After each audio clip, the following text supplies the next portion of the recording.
Before we start, I would like to acknowledge the traditional owners of the lands we are sitting on today at various locations, and in particular, the Darug people of the Darug Nation, where this institute is located on our Parramatta South campus, and pay our respect to the First Nations elders, past, present, and emerging.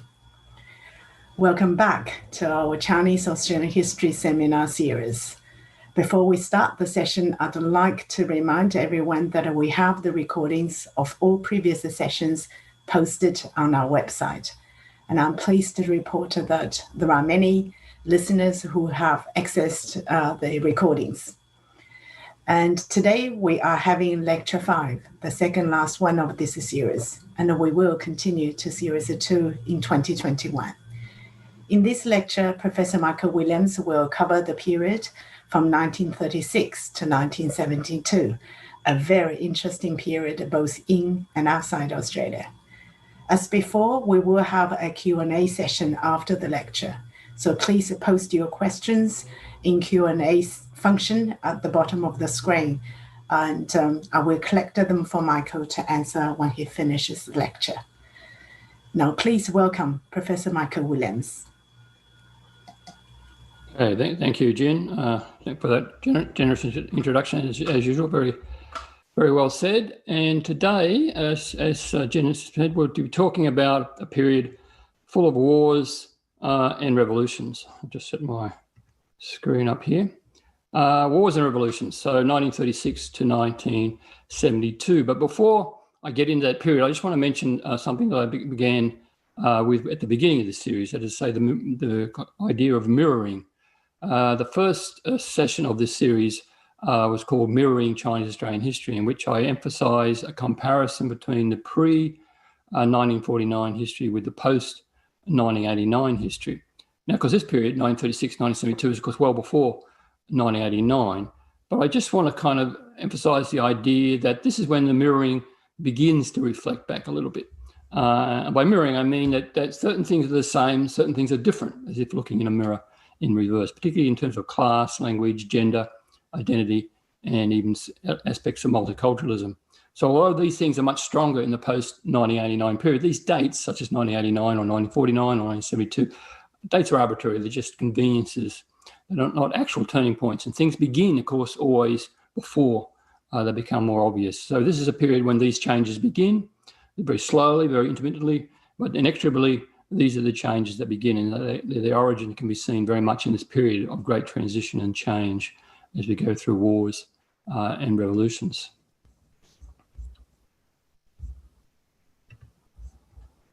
So I'll just give you a bit of a rundown of what I'm going to be talking about today.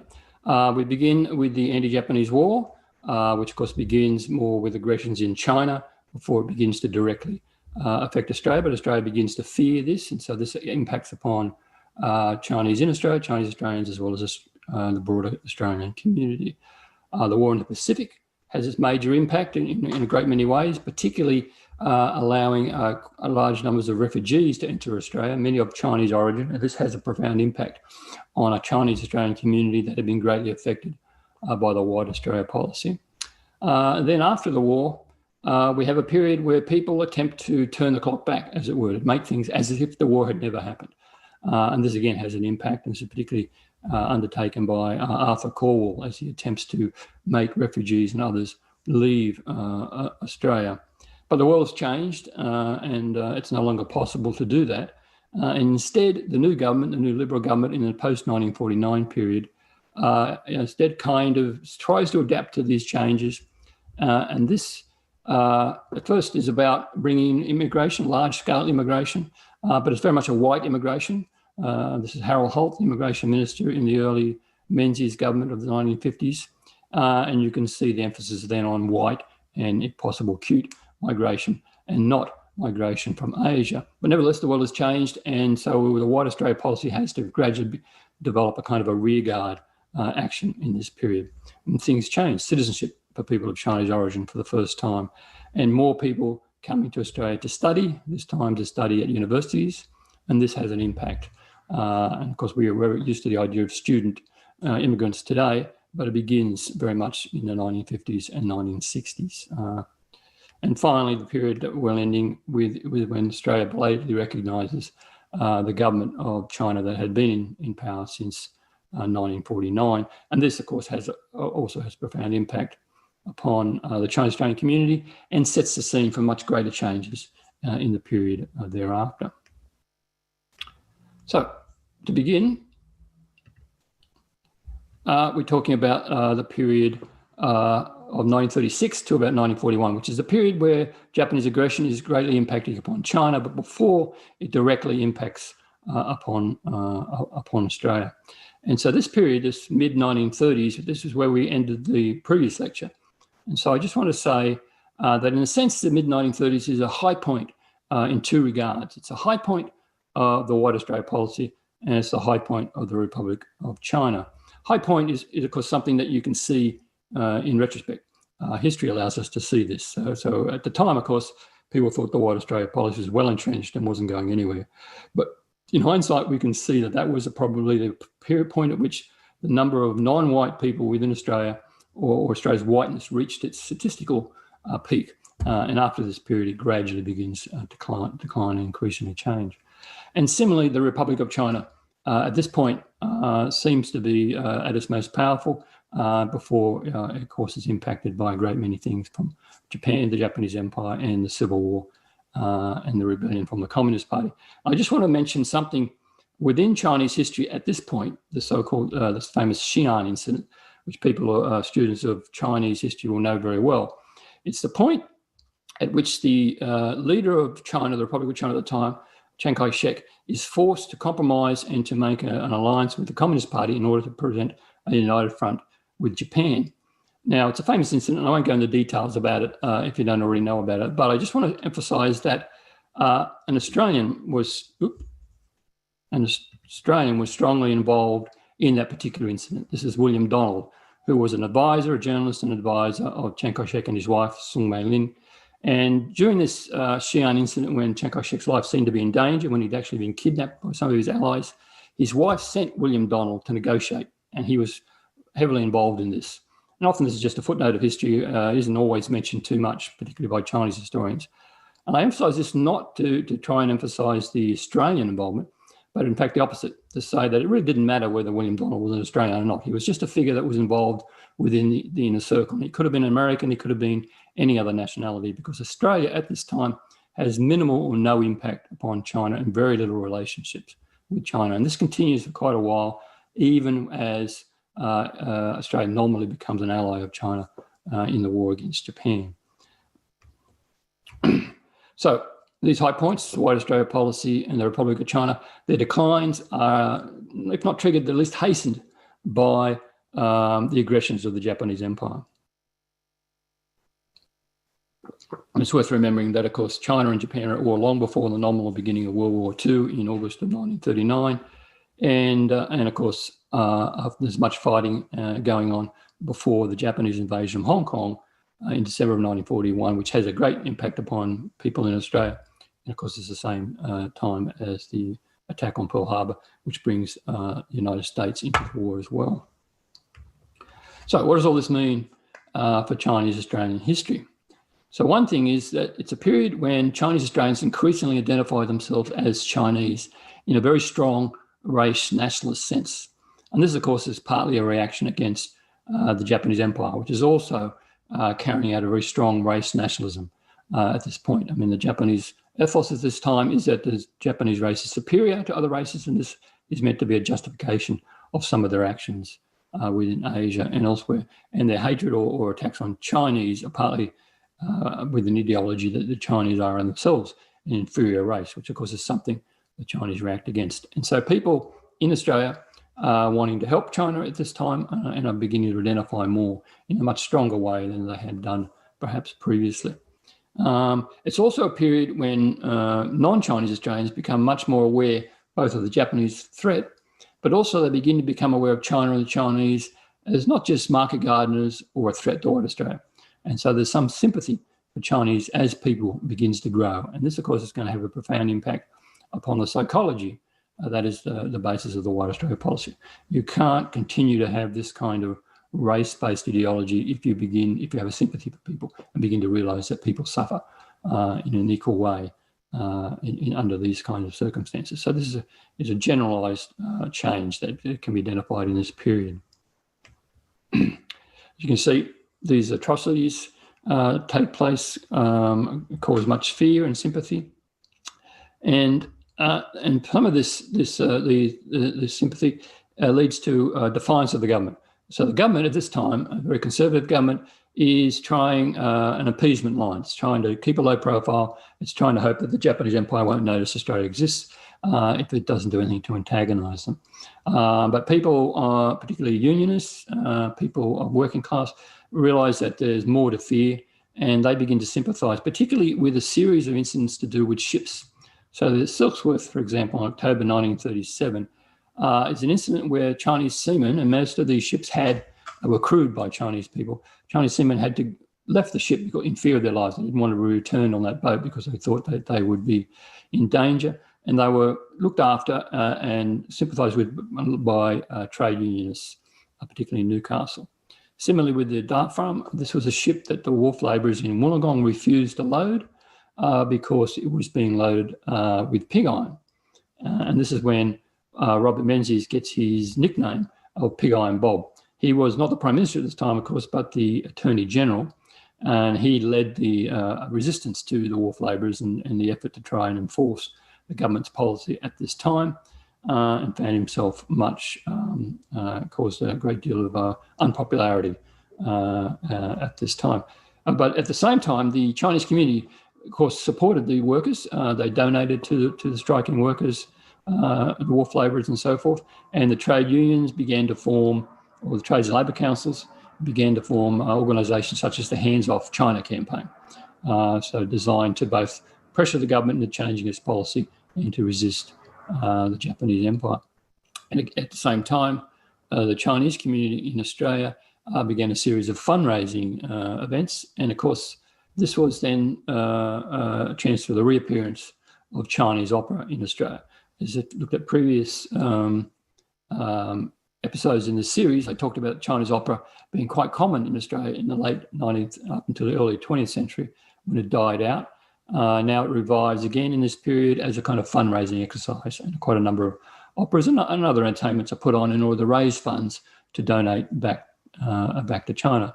And much of this is done among the Chinese community, but also in close alliance with the Kuomintang, the Nationalist Party, which is the ruling party of China at this time, but also has strong networks within Australia, including, you can see here, the Nationalist Party building in Sydney's Haymarket, and there's a similar building down in Melbourne. Built in 1921, as that says, but of course very strong within the community and helping to organise events and lobbying of the governments.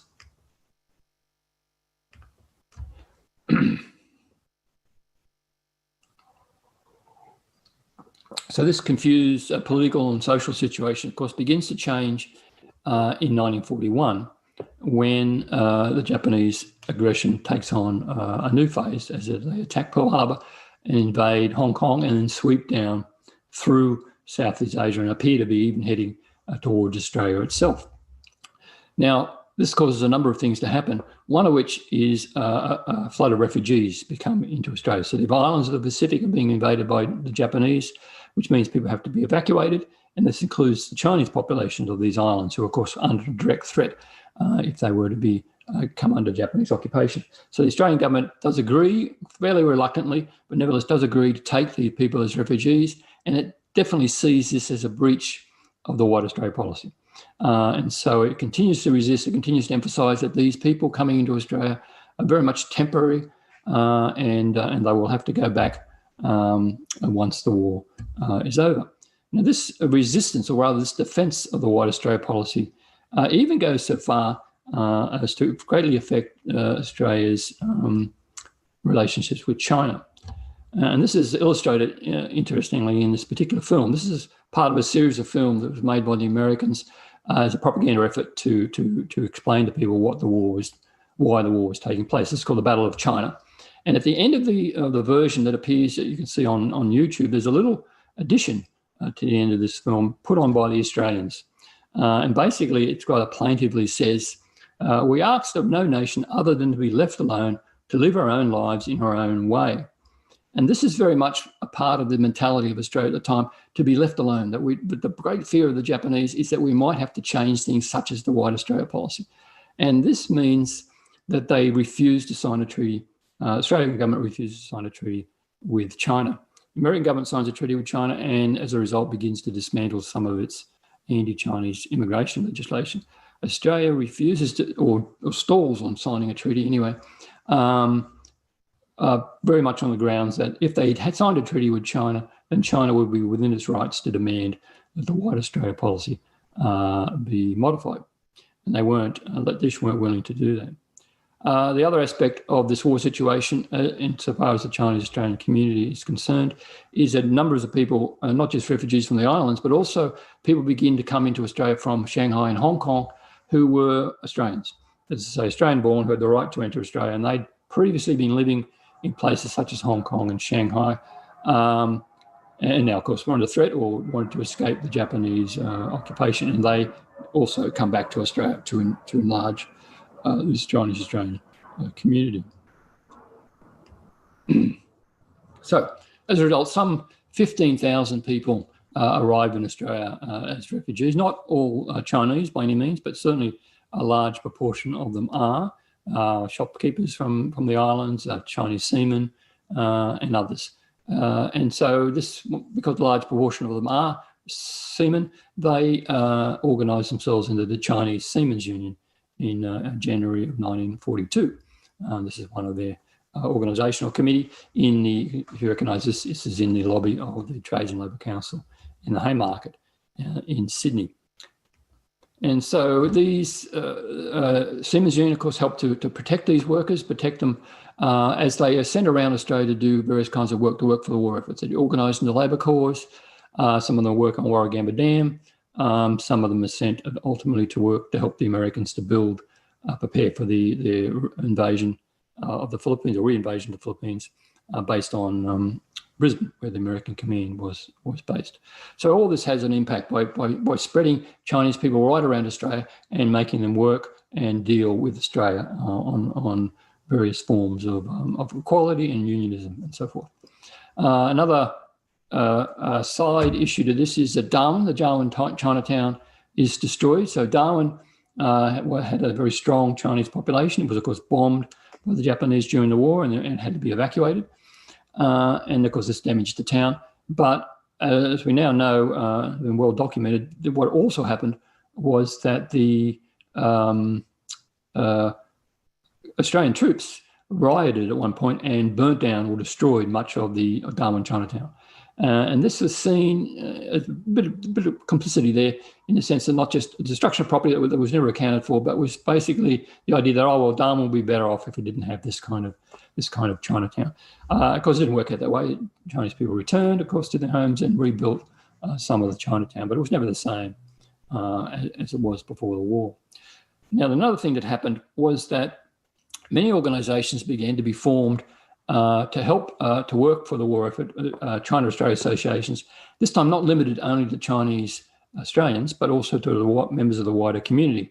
And these people, again, were sympathetic to China, sympathetic to Chinese Australians, and they began to challenge, even as the war was going on, the White Australia policy. They did the logical thing to say, well, if China and Chinese people are allies, why do we have a White Australia policy? What is the justification for this? This is just one example of these pamphlets, and this gradual lobbying against the White Australia policy also begins in this period and, of course, takes on more emphasis in the 1950s. Interesting thing about this particular pamphlet is it's written by G.H. Burchett, who was the father of William Burchett, who later became well known, or even notorious in the Cold War period, as a journalist who wrote on behalf of or supported, or at least was trying to be objective about the Vietnam War, and even resided in North Vietnam for a period of time to report on the Vietnamese side of the war.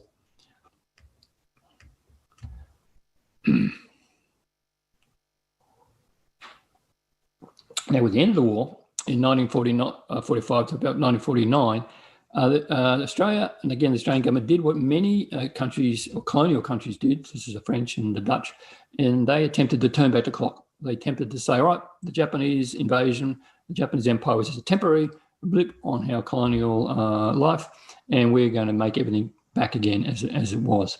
And from an Australian point of view, this was an effort to make sure all the refugees left Australia, that the White Australia policy would not be infringed upon by these refugees. Now, what happened was that there was a great deal of public sympathy to many people, and there was also a famous High Court case which involved this woman, Annie O'Keefe, not Chinese but Indonesian, who'd married a Dutch man, and her family had been refugees in Australia. Her husband had died during the war as part of his war efforts. And Arthur Cole and the Immigration Department had attempted to expel her along with other refugees to make her return. They challenged it, and she won her High Court case and was able to stay. Now, the result of that was that the legal basis upon which the government could force people to remove was damaged or greatly changed.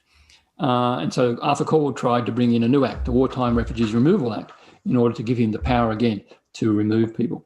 Now, this, of course, caused a lot of public sympathy, a lot of argument against the government, and eventually a lot of Chinese community support for these measures to resist this. Of course, many people did go back, or many people wanted to go back. Many people returned to their home villages for their own purposes. But the world was changing, and it was no longer possible to simply pretend that the war hadn't happened, or that there weren't refugees in Australia, people who had come as refugees who had settled, married, made relationships, or who simply wanted to stay in Australia. So before I move on to the post-colonial world, I'll just tell you a little bit about this particular group of refugees, just to give you an idea of what was happening to them, because again, we forget about what the human side of these workers. So 500 of the refugees were actually workers from Nauru. They'd been working there on the phosphate mines, and they were evacuated to Australia. They were mostly from Taishan or from Hong Kong, and they were sent to various places around Australia to work, again on Wolfram mines in the middle of Australia and other places. And they were known and highlighted at the time. It's interesting to note that people knew perfectly well this was happening. And often when journalists and others rediscover this story, they'll talk about it as being a hidden history, which is always a bit of a misnomer. The histories are never hidden. What happens is that people usually know what was happening at the time they were living. But historians and others who write often forget about these things. They don't do their research well enough. And so things get neglected and have to be rediscovered again and again. So it's not so much hidden as simply forgotten, but very often there's certainly plenty of evidence of what was happening. And so these Chinese workers were working all around Australia. They did quite a lot of things. They negotiated for their contracts. They made sure that their remittances that were sent back home were free of charge. They had their own theatre. They grew their own vegetables. They had a big dispute at one stage about income tax. They didn't want to have to pay income tax to the Australian government.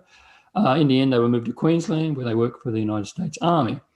And then at the end of the war, most returned home. We don't entirely know whether they returned voluntarily or under pressure from the government, but they did. But we do know that by 1956, some 76 of these men were still living in Australia. We know this because they were still arguing for compensation from the mine owners in Nauru for their lost property as a result of the evacuation. So that's just a bit of a kind of a mini picture of some of the refugee groups that had come to Australia during the war as a result of the Japanese invasion. But in the post-colonial world, what happened was, of course, in 1949, governments changed. Government of China changes, but so does the government in Australia. Labor government falls, and the Liberal Party, which is now the new Liberal Party, the new conservative force in Australia, has taken advantage of the Labor government's embarrassment about the refugee problem and made all kinds of noises about how it wasn't going to be so mean to refugees. But that wasn't to mean that they weren't going to be as equally committed to the White Australia policy.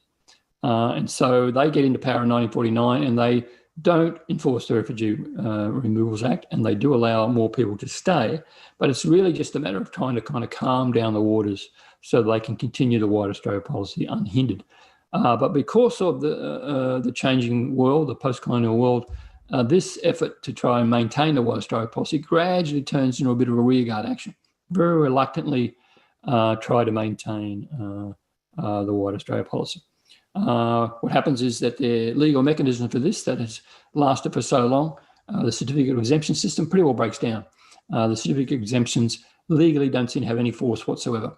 And the bureaucracy admits this to themselves, admits this, but doesn't try to tell anybody, tries not to tell anybody, tries to make sure that people on these certificate of exemption are kind of kept hanging around, not really sure whether they can stay in Australia or not for as long as possible. So the Chinese community, those newer arrivals that came during the war, are going through a very unsettled period.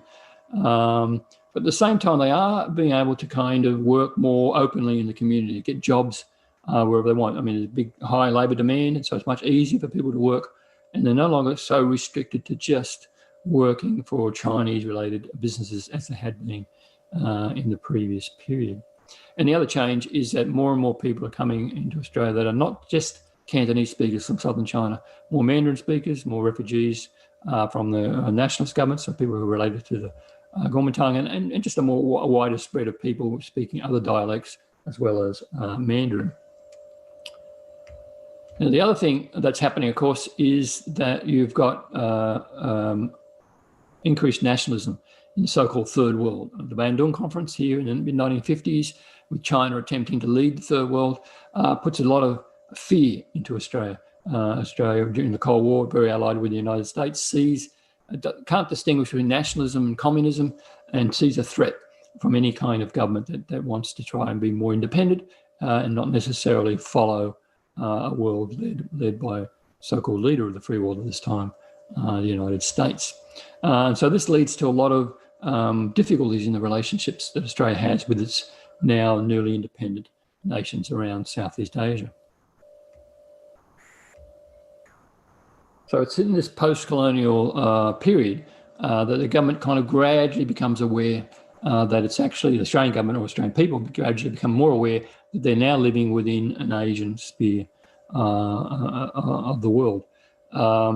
In some ways, they're able to maintain their isolationist or white Australia policy attitude because the People's Republic of China can now be seen as not the wartime ally that they had. So while they might have been forced to be sympathetic towards the Republican of China government, the new government in China can be seen as being a new government, completely nothing to do with them.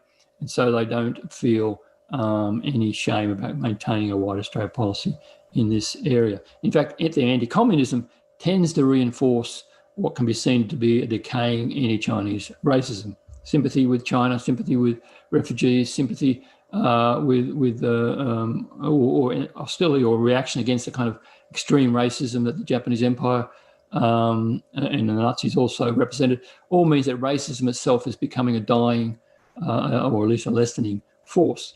But as far as Chinese are concerned, there's a possibility of saying, oh, well, Chinese are all communists anyway, and we're all against communism. So there's still a kind of a barrier and hostility that governments are able to take a hold of. But in this case, what's happening is it's not so much what's happening in China, but it's what's happening among Chinese people within other parts of the world. So there's a remigration now of the Chinese diaspora, and many people of Chinese origin begin to seek to come to Australia from places such as Malaysia or Hong Kong or Singapore.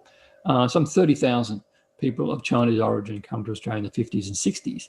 And this, of course, is in comparison to 1 million or so people coming from Europe. So it's quite small numbers, but given the Australian attitude at this time towards whiteness, or towards Europeanness at least, even 30,000 is considered to be a dangerous number, and the government is constantly being cautious about how many people is allowed to come to Australia. So in terms of the old Chinese Australian community, the new government in China also means reduced family contacts. The attitudes towards people outside China, attitudes towards remittances, attitudes towards people with money or land mean that these families suffer quite a lot in southern China, and many people don't go back or are cut off from their families or are reluctant to maintain connections. And not all. I mean, some people do go back. There is some connections. The border between Hong Kong and China is never completely closed, and people go back and forth quite a lot. And some return to China for political reasons. They feel they want to support the government of China. And so many Chinese Australians do go back to China to help that government. And they have relationships of varying negative and positive results due to, of course, the political changes that are happening in China at this time. Now, The other major thing that happens is, of course, there are many, many people, thousands, hundreds of thousands of people leave southern China and get into Hong Kong in order to escape both the political changes and some of the economic collapse that's happening in China at this time. So Hong Kong is under great pressure. And as it had during the war, the British government appealed to the Australian government to take some of these people. And the Australian government refused. It refused to look upon people in Hong Kong as refugees and as anyone they had to take for that as a result of their refugee status as such. They're taking plenty of people from Europe on the grounds of their refugee status, but not from Hong Kong. So instead, we have a rather strange kind of evolution of the older style substitute and assistance scheme under the evolution of the Australian Chinese restaurant. So if you remember, in the 1920s and 30s, many people could work on market gardens and bring in people on certificates of exemption to take their place in a market garden or in a shop or whatever, as long as it was perceived as being some kind of Chinese employment. So similarly, the Chinese restaurants, Australian Chinese restaurants, were perceived as being a legitimate Chinese trade, and people could bring in people to work as waiters or cooks within these restaurants. And so this meant that people could start opening restaurants. So a lot more Chinese Australian restaurants were opened all around rural Australia in order to allow people to bring in people from Hong Kong. So you had a kind of de facto refugee policy whereby people were coming in, usually relatives, of course, of the people who established these restaurants, in order to give them jobs and give them an in into Australia. In Australia, the Australian bureaucracy recognised this, and they would do tours around these cafes and they would assess them to see how legitimate they were within the bureaucratic standard of a Chinese chef and assistants for their certificate of exemption. So they would inspect the size of the cafe, what kind of food was being served, what percentage of it was prepared in a Chinese fashion, and various other things such as the turnover of the business and so forth. And on this basis, they would accept or decline any applications on the part of these restaurant owners to bring in new staff or effectively to bring in people from Hong Kong into Australia. So this connection between southern China, Hong Kong and Australia is a continuity, of course, of the history that was there before, but changing and evolving to meet the circumstances of both Australia and China. At the same time, the number of older domiciles, that is to say the people who had been living in Australia before 1901, the ones who had been worked on the market gardens, they were declining and getting old, and they were not being replaced because the newer arrivals from Italy and other places were taking over the market gardens. So the market gardens were no longer seen as being exclusively Chinese. It was a gradual changeover into who was running these and supplying the vegetables of Australia. At the same time, you can see this is a beginning of a kind of a proto-multiculturalism when there's still very, very assimilationist Australia. The arrival of so many people from Europe with different fashions, different tastes, was gradually affecting Australian tastes. And so spaghetti bolognese became an exotic meal in the 1950s, and people accepted Chinese Australian meals at the same time. I mean, they weren't very Chinese, but they were Chinese enough, obviously, to satisfy the bureaucracy. But they also had to cater to the tastes of Australians, particularly in the countryside.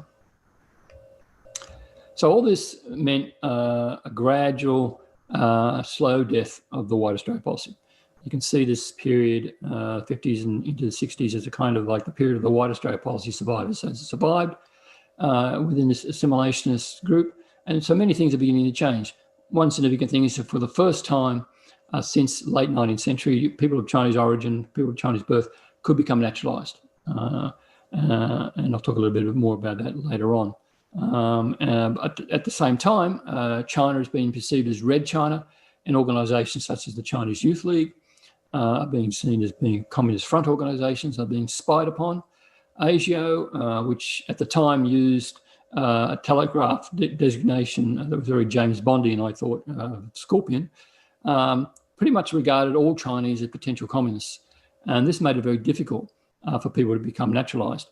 So much so, in fact, that the Immigration Department pretty much began to ignore ASIO briefings. ASIO tended to try and bar anyone of Chinese origin who wanted to be naturalised so regularly that the Immigration Department decided they just weren't worth the paper they were written on and just began to pass people to be naturalised anyway. Because people in the community didn't know that, and they still very much feared these ASIO intrusions. But certainly the Immigration Department didn't seem to give it much credence.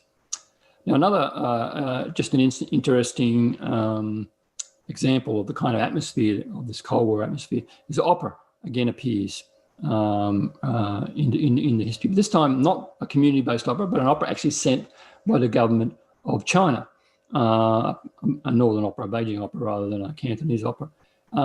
Kind of soft politics. And the government, in fact, bans this opera.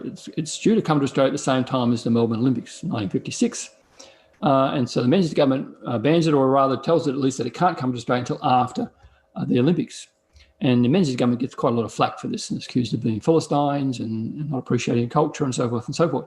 The Tribune, which of course was the mouthpiece of the Communist Party at the time, recognised, in fact, that it was the United States was behind this opera ban.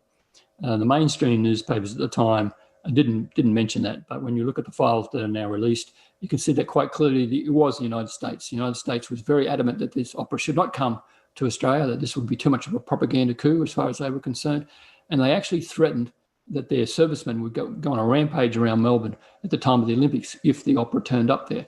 This, of course, scared the Melbourne Olympic Committee, and they put great pressure on the Menzies government, and Menzies rather reluctantly, in fact, put off the opera and told them they couldn't come, and took the flak for this decision. He didn't blame the United States as such. He was too loyal an ally to do that. So this is a kind of atmosphere in which people are operating. And at the same time, there's other changes, of course. So urbanisation is ongoing.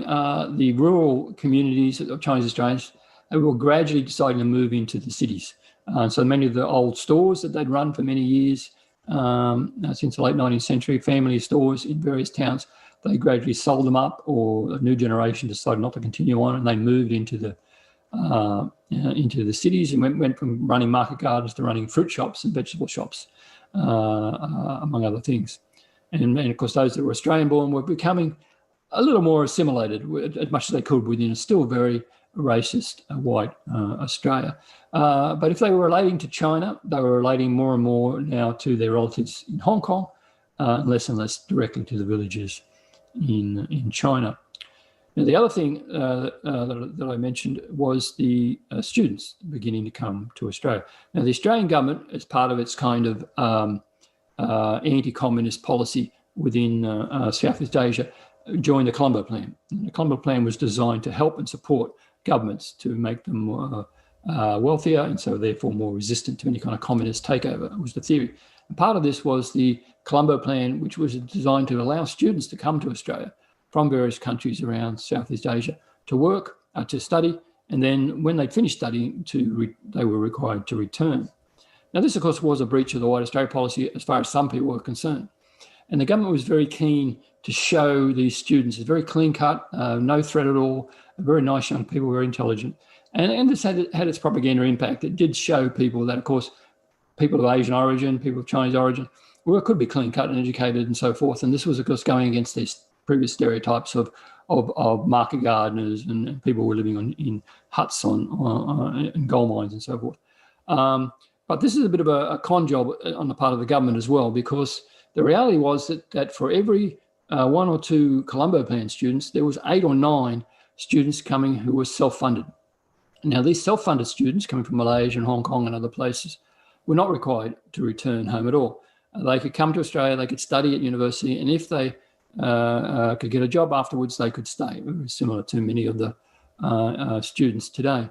But the government didn't like to emphasise that too much, because this was, of course, a gradual widening of immigration policy in a way that they were very afraid would lead to a backlash if the wider population knew more about this. So they emphasised the Colombo Plan, which in theory meant that people were returning. But at the same time, it did give people an idea that people of all backgrounds could be seen to be educated and not a threat to Australian civilisation as perceived by the white Australian faddists. Now, the other remarkable thing that happened in this period is in 1958, the dictation test was finally abolished. But it wasn't abolished in order to lessen or weaken the White Australia policy. In fact, the opposite. It was abolished in order to, because it became distasteful. It became a target for those that hated the White Australia policy. They become a bit of a joke. Finally, after all these years, this fake dictation test. And so basically it was abolished so that things would change, so that they would remain the same. So it was very much part of the government trying to kind of smooth things out again and maintain the policy relatively unchanged if it could.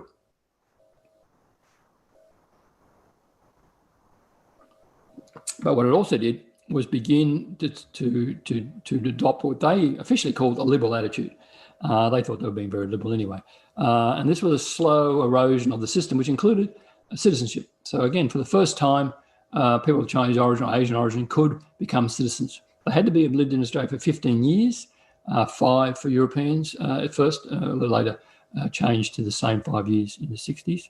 And this is all part of Australia struggling to come to terms with its existence, its position within Asia. And there was more and more open lobbying against the White Australia policy, including because many people were saying Australia should adopt a quota system similar to that existed in the United States. Another change, this didn't happen, of course, but the government was quite reluctant to make such an obvious change. Other changes included increased intermarriage, and this was partly because the laws changed so that women no longer lost their citizenship when they married a person of another citizenship. This had been the case for many years. This now changed, so intermarriage now became something that could in fact be an advantage for someone marrying an Australian citizen.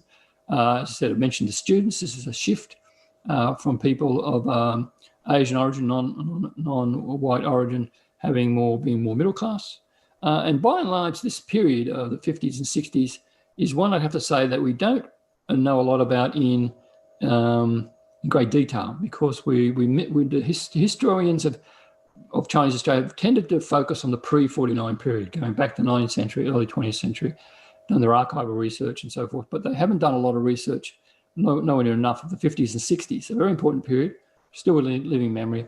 And so I'd have to say that this history is not as detailed as I'd like it to be, but we certainly can improve upon that. And of course, the other final major change, quite significant, was, before I forget that, that's right, I was just going to mention this was the cabinet minutes about citizenship, and I was going to emphasise that they were arguing that people should have an adequate knowledge of English, and they should take a normal part in Australian life.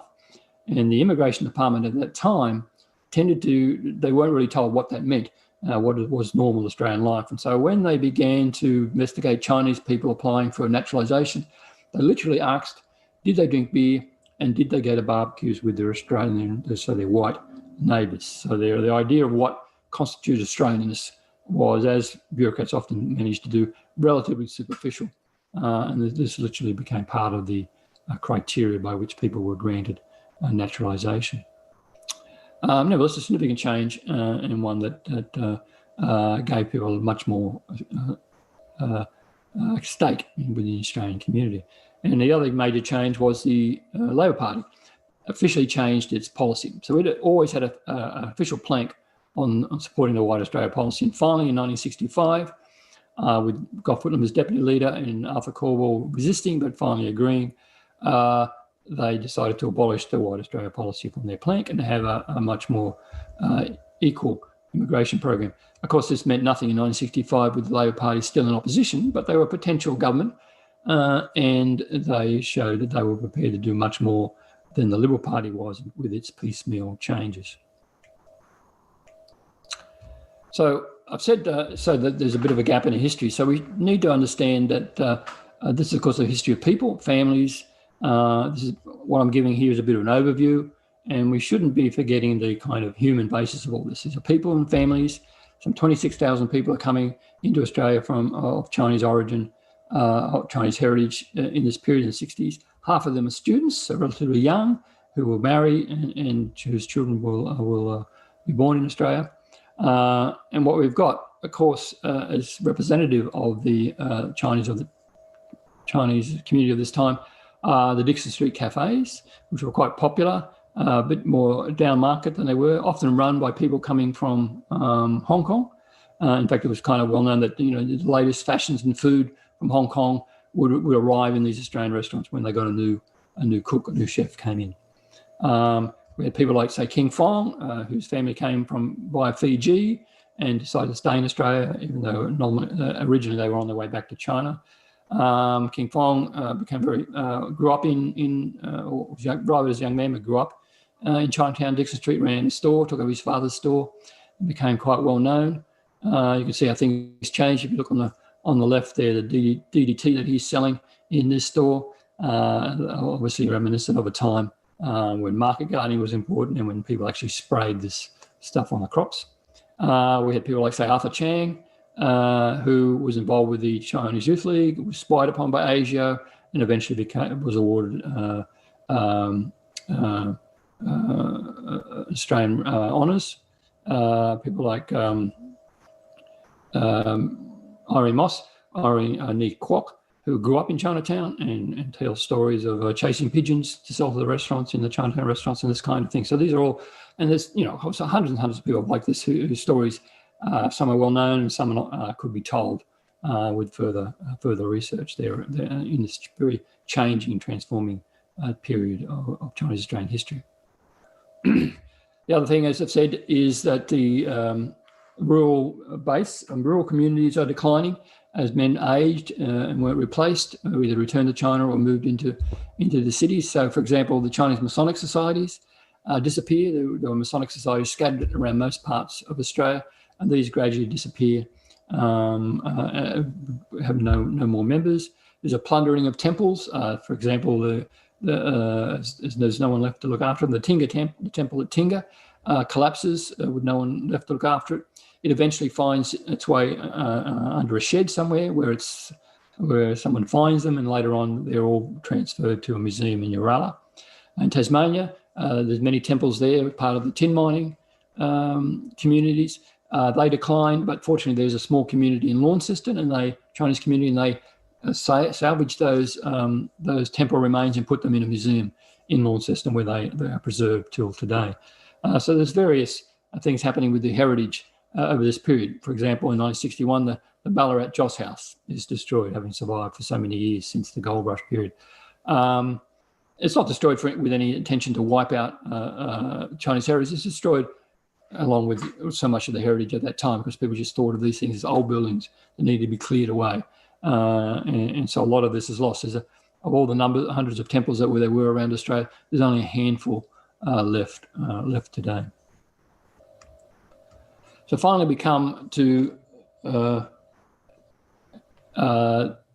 period where China is begin to be recognised as existing, and China itself comes much more into the equation again. This recognition in 1972 of the People's Republic of China is, of course, greatly welcome by the Chinese Australian community, but it's welcome regardless of the political leanings. And it's not welcome because they're all communists by any means. They're welcome because it means they can reconnect with China, reconnect with their cultural origins, and perhaps influence and change a China that they see has gone through many traumas in the period since 1949 or before.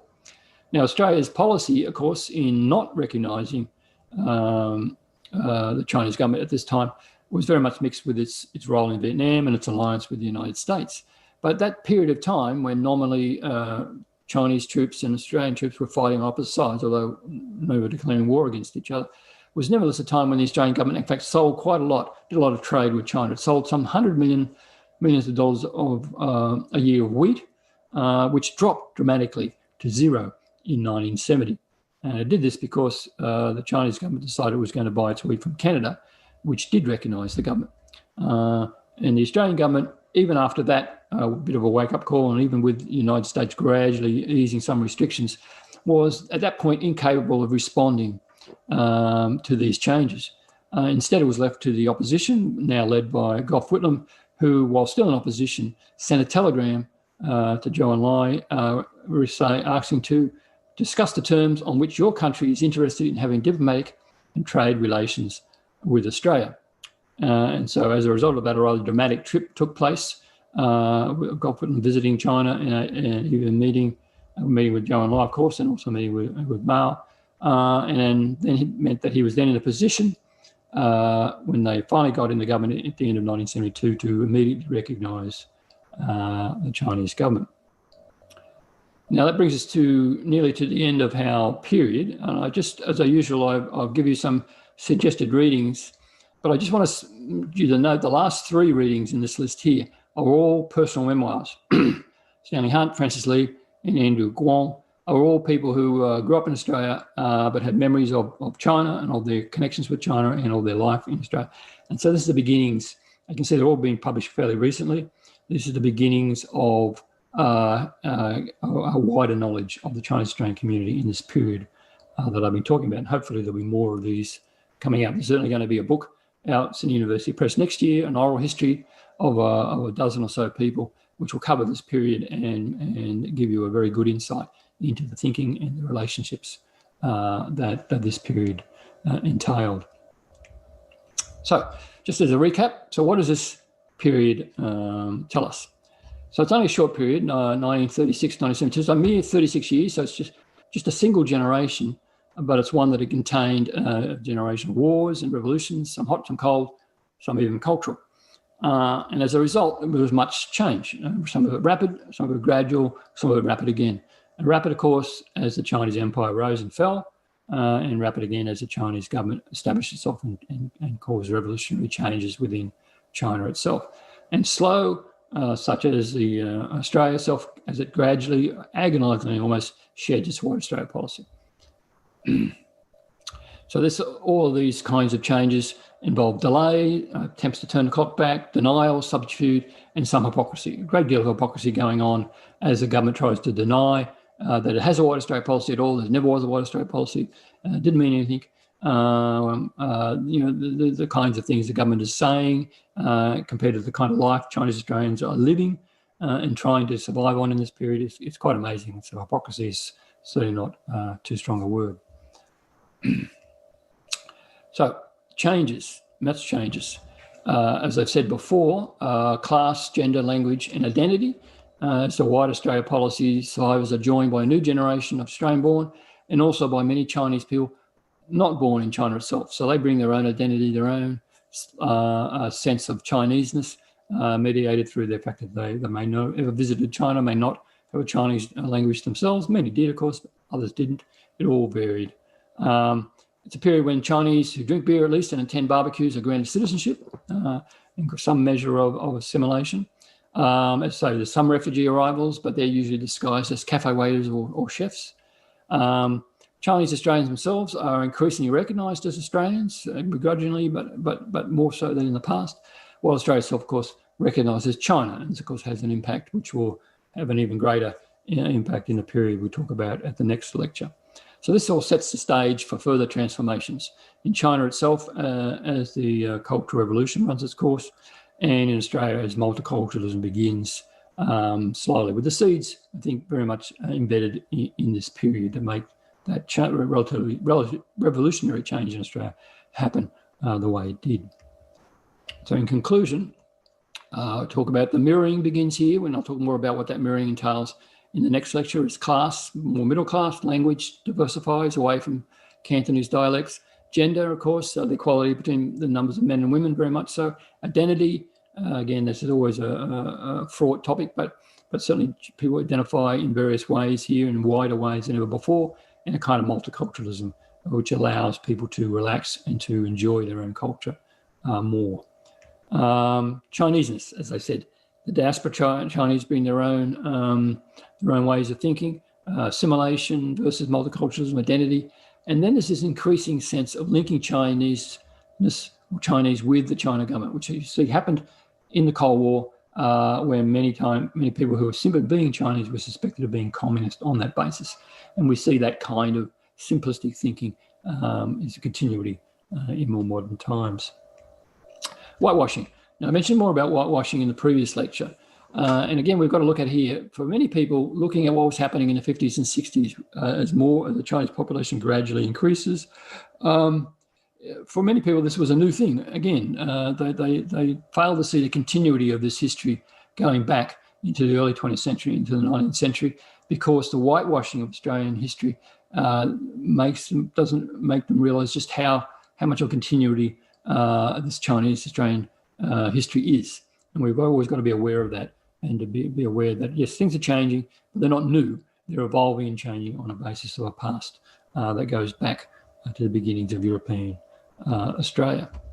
And finally, we have the sense of it, China stands up. Now, in theory, this happened in 1949, but Australia delayed the impact of that by not recognising China, and of course China itself by having a much more internal policies for many, many years. But nevertheless, the fear and greed that Australia often evinces towards China, which did exist in the 19th century, very much was a part of the motivation for the White Australia policy, although a broader one, a few of all Asia in general, all non-white peoples. We can see this is something that begins to carry through into the present period, but the stage is set for that. 1972, of course, this isn't obvious. In 1972, everything seems very calm when Australia recognises China and looks like things are set to go in a much more peaceful way. But the benefit of hindsight allows us to look at these things in a different way.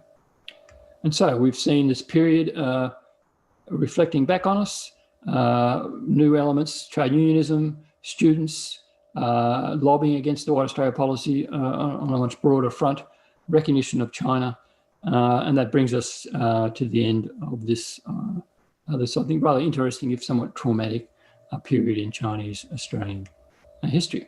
And thank you very much for your attention. Well, thank you, Michael. This is a really interesting lecture and session. You know, as he said, it's not very long, 36 years, but it's full of things. And also, I suppose, it's more familiar to us, to listeners, you know, so sort of closer to us.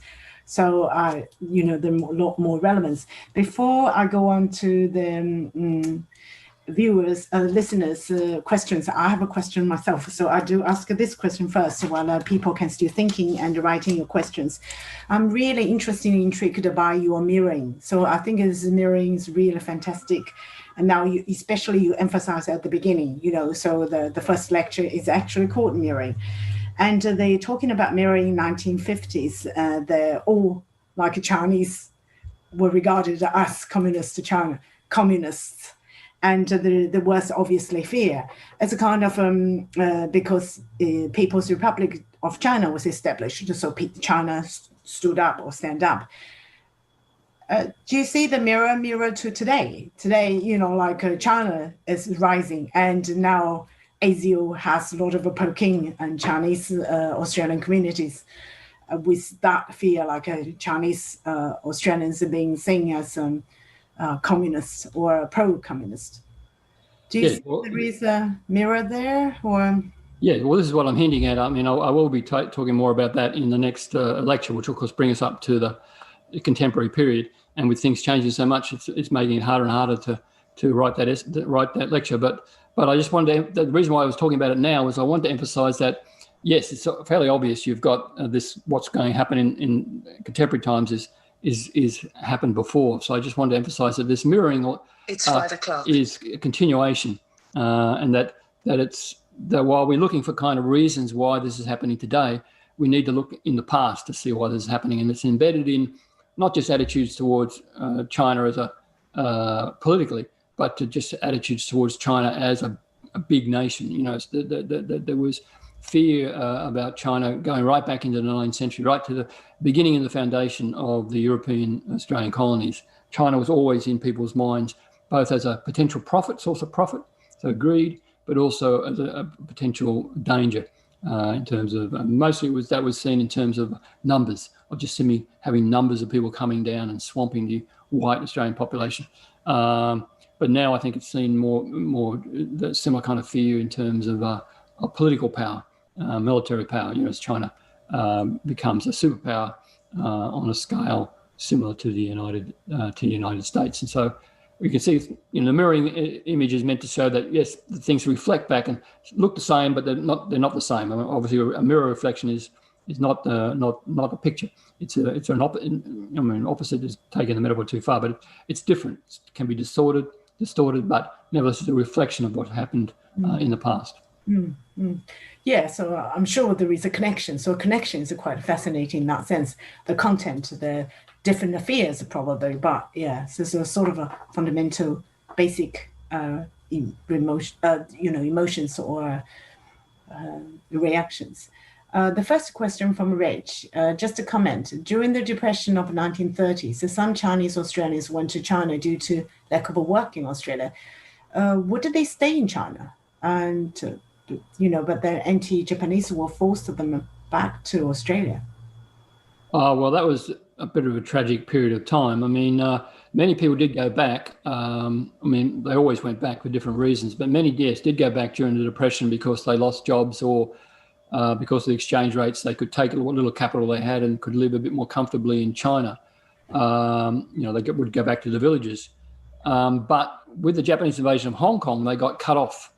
And so that period of time from, say, 1941 through 1945 was quite a terrible one for those in the villages, because two things happened. They either got cut off from the remittances that were coming from America or Australia or other places, so the money wasn't coming in. They were usually dependent upon that, or they could not leave, so they were stuck there. So people who had maybe come and only intended to stay maybe 1 or 2 years, as they often did, and then return to work again in Australia or elsewhere, found they couldn't return, so they had to stay in the villages. And so the villages of South China suffered greatly. Many people starved to death. And so when people could go again through Hong Kong back to the villages in 1945, it was quite tragic stories. People were coming back and finding that members of their family had starved to death, or that their wives had sold their children in order for them to survive. They had to give them away, and then they were desperately trying to find their children again. Terrible, terrible stories from that period in the immediate aftermath of the Japanese invasion, because the Hong Kong was so important as the gateway. And literally they were cut off during that period. The Japanese didn't occupy all of southern China, for example. They occupied about half of Zhongshan, actually, the area where a lot of people from Sydney go. And there was a market town where you could cross the border between the Japanese-occupied area and the non-Japanese-occupied area. That town actually did quite well, but only because it was a black market town and they were exchanging things. So some people did well, but those that were dependent on remittances didn't do very well at all and had a lot of trouble. The Japanese forced a lot of people out of Hong Kong too. So many people would take refuge in Hong Kong, and they were made to go back to the villages if they could. So that swelled the population of the villages as well, just at a time when they had lost income and didn't have the resources to survive. Next question is a very interesting question. Were there any generalized observation that could be made about the skill set of a people from Hong Kong versus people from Taishan in the 1940s? For example, the Taishanese were more likely to be market gardeners or gold miners, to be coming from Hong Kong. Are there any? Not well. They in the 40s they were pretty well set. What they did was they just took up the jobs that were available to them. What you tend to get is people are just adaptable. I mean, when you're a poor young guy from a village in Taishan or Zhongshan or wherever, and your uncle says, "Come, I'll sponsor you to come to Sydney or to my rural town in Tinga or wherever." You just come and you do whatever work they tell you to do, and you learn it. So, I mean, the skill sets were adaptability. I think it was the most seemed to be the best one. If they were making furniture, they made furniture. If it was gardening, they were gardening. But certainly market gardening was always a key one, because that's what people would do in their retirement. I mean, and people who had spent their life as a storekeeper would retire to a village and have a garden.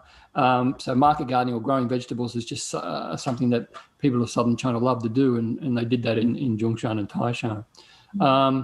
But they adapted to what was available. So people from Taishan were all laundrymen in America, because that was the thing to do. They didn't necessarily learn that until they got there, and their uncle or their father taught them to do it. In Australia, there wasn't that many laundries. Instead, they became market gardeners, or they worked in shops. And so forth. So adaptation is more important than anything else. And of course, when the restaurants became more important, the cafes became more important, as I mentioned before, under the White Australia policy, then suddenly they all became cooks. Suddenly, where I don't think they were necessarily all great cooks back in the villages, but they were able to manage to become cooks and cook quite well. Of course, sometimes they learned these skills in Hong Kong. So they were mediated through. They weren't coming directly from the villages in the 50s. They would come to Hong Kong and spend quite a few years there and learn whatever was possible there, including cooks or working. And then they would come out to Australia and bring those skills with them. So some of those skills were mediated through Hong Kong, I guess. And again, I talk about the gap in history, some of this is just a generalized assumptions. I mean, that would be a whole PhD in trying to figure out exactly what was happening and how that worked in a more systematic way.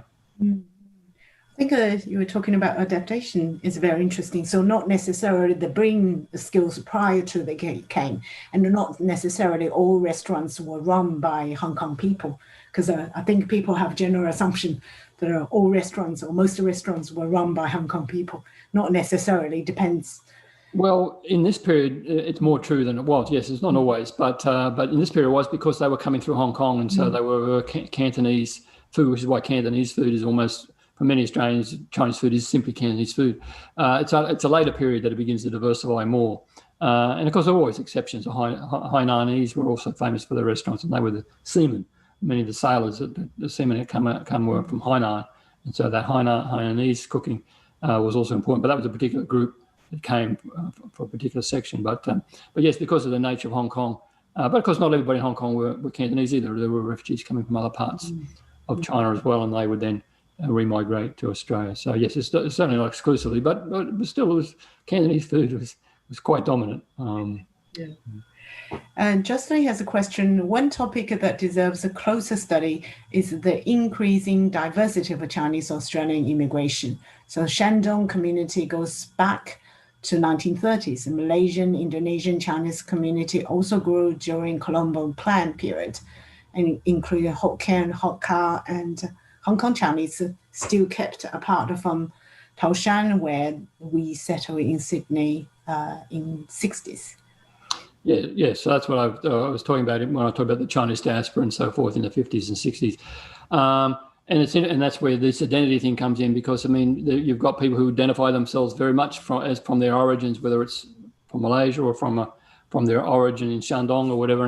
But of course, then there's this generalized sense of having Chineseness, perhaps sometimes imposed upon them by the non-Chinese population. You're Chinese whether you like it or not, and you're all the same kind of thing. So it's a very fraught business, particularly in the assimilationist era of the 50s and 60s. And again, you're quite right, your question there, that would be a great topic to delve into much more detail about how that's done. And certainly this is part of the mirroring that I was talking about happening in this period as the diversity begins, and of course that ramps up in the next period. Did they, like Cantonese speakers and the Mandarin speakers, did they interact with each other, or did they see themselves as a part of a Chinese community, or they not necessarily see them? Well, it was a very gradual change. I mean, this period, even in the 50s, people from a Taishan family wouldn't like their daughters to marry someone from a Zhongshan family.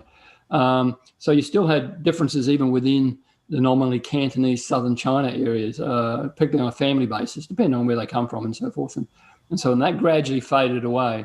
So it's in this period that merging begins to happen, and then it was possible for Taishan families to marry Zhongshan families, or to marry a Hong Kong family, or heaven forbid, marry someone with a Mandarin background. I mean, it was still a bit of a shock in the 50s and 60s, but it varied with class and that. I mean, these students, for example, had quite different attitudes. So the students who came, they found it a bit more difficult to get on with the older Chinese communities, probably for class reasons as much as anything else. I mean, they loved going down there for the food and so forth, but they didn't necessarily socialise to any great degree. On the other hand, if they were political, then on a political basis, if you were joined the Chinese Youth League or something, of course, you then felt yourself to be more Chinese in a broader way.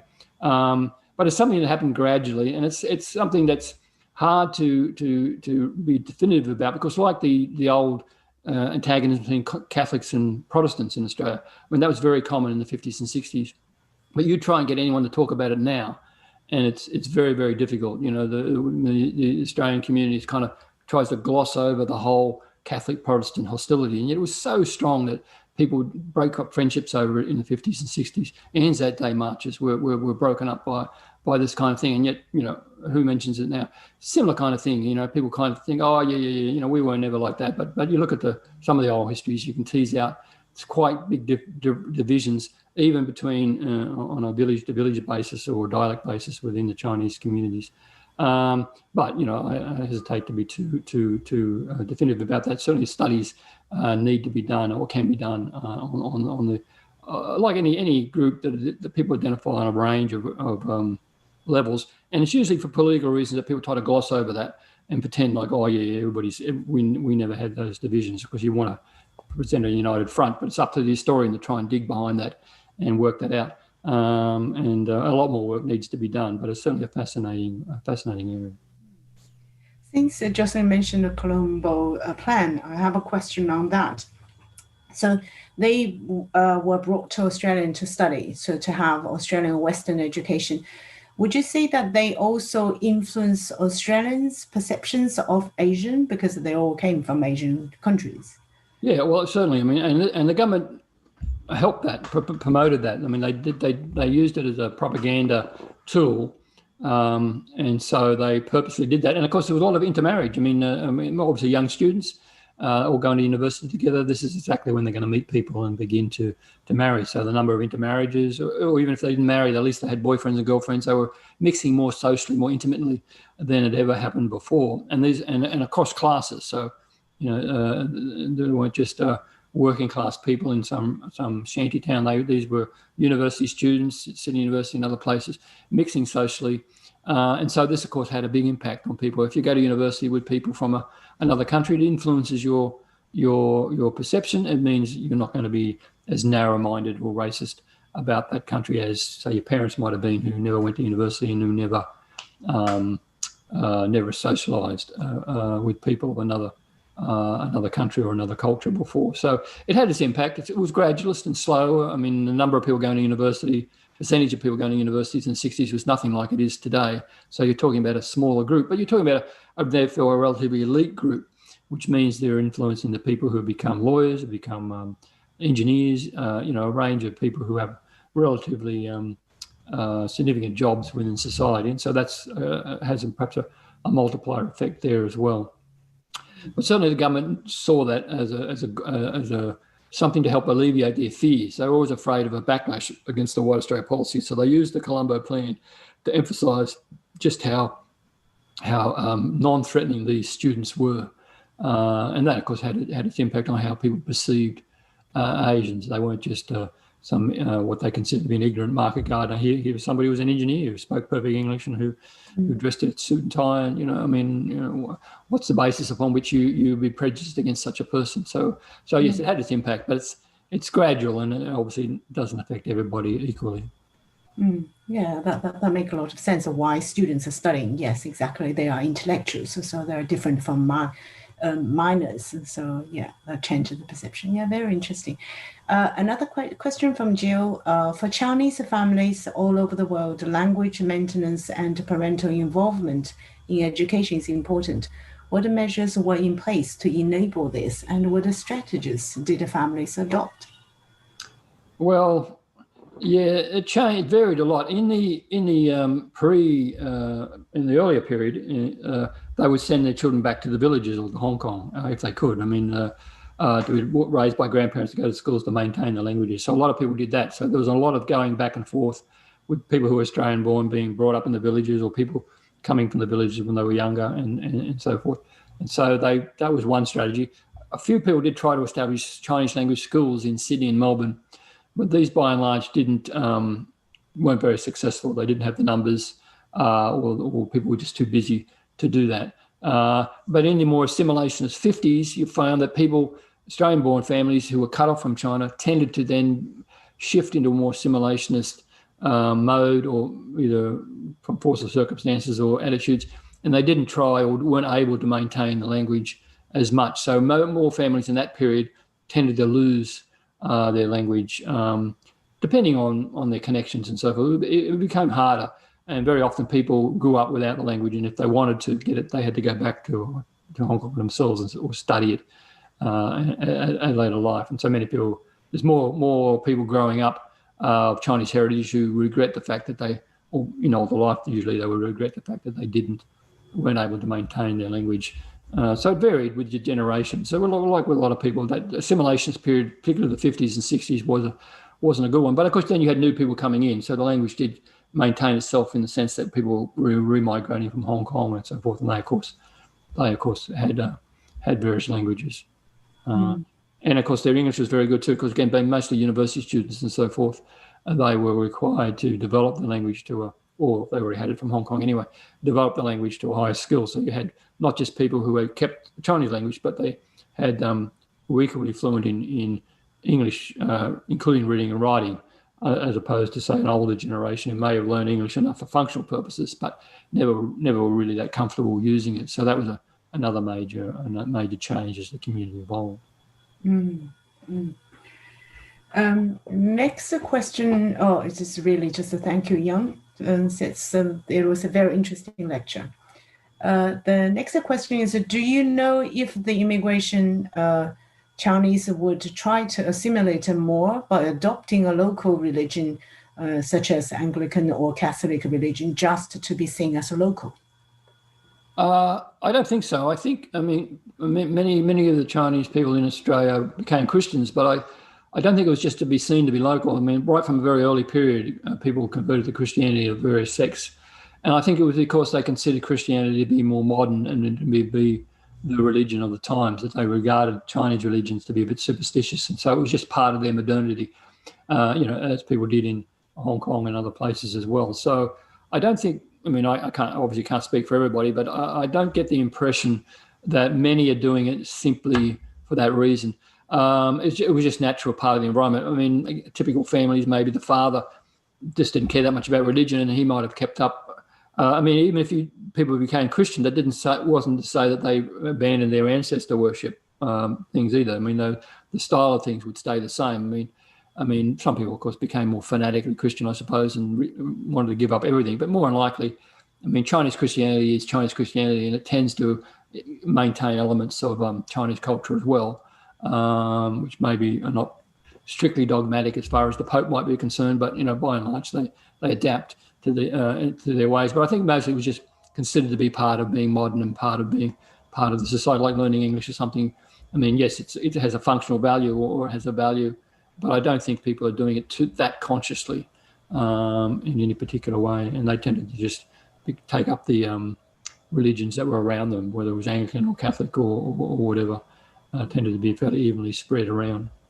Very good point. I suppose pretending can't last that long. It would be too long to pretend. It'd be too hard work.